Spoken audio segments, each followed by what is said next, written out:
This is phpIPAM, and we're now getting to the post install. There is one thing that I forgot to do in the original video where we were installing at the command line, and that's to install Fping and to install php-snmp.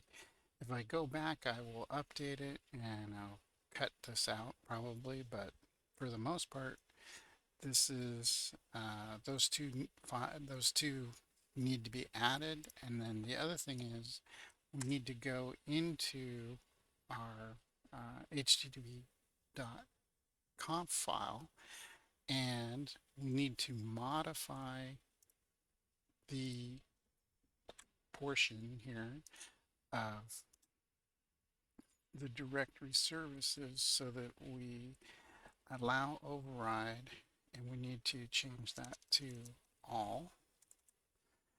And then we need to add the following: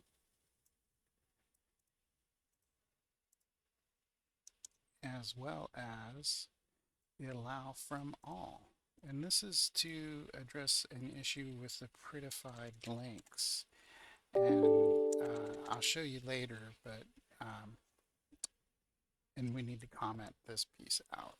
So we have allow override all. It was originally set to none, and then order allow deny, and then allow from all, and then we commented out the require all granted. Let's get that saved, and let's do the service HTTP restart. And hopefully, if we did this right, we should be able to bring up a browser for this and see something along like this, where we see a new phpIPAM installation, automatic database. It needs to know what our user ID and whatnot for the database is. As you can see, it's root.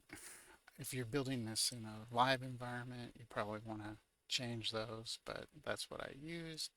If I hit continue, it's going to ask me to set up my admin password, which I'll do right now. And you can change the site title here, but we can do that later. Let's see. So we made it to here, and we're now in. We have a working phpIPAM. Now let's do this. Let's change our site title, which shows up here. My new title, we'll call it. Some of these other things we'll see about. We want to change this to yes. And the reason for that is it will make this much cleaner at the top here. So you'll see in a second when I get there. Next, we want to, some of these other features, like you can change the theme from dark to white. I'll leave it on. As we scroll down here, we want to enable firewall zones. We want to enable the resolving DNS names, and this will help in other videos where we're showing items in the VLAN.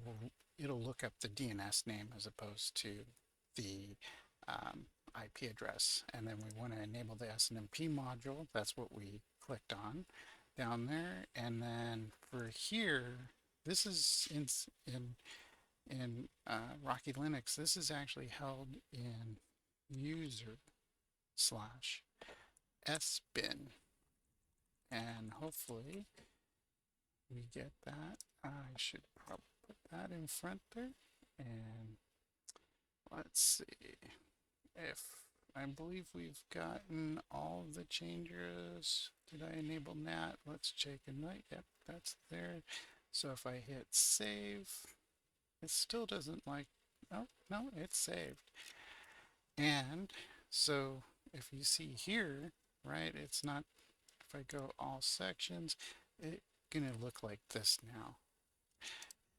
So that's pretty much it. We've saved it, we've modified it, we have a little bit prettier look. If we go over here, you see it says dashboard. If I go to the management screen, it looks like that. And that's pretty much it. Thanks, everybody.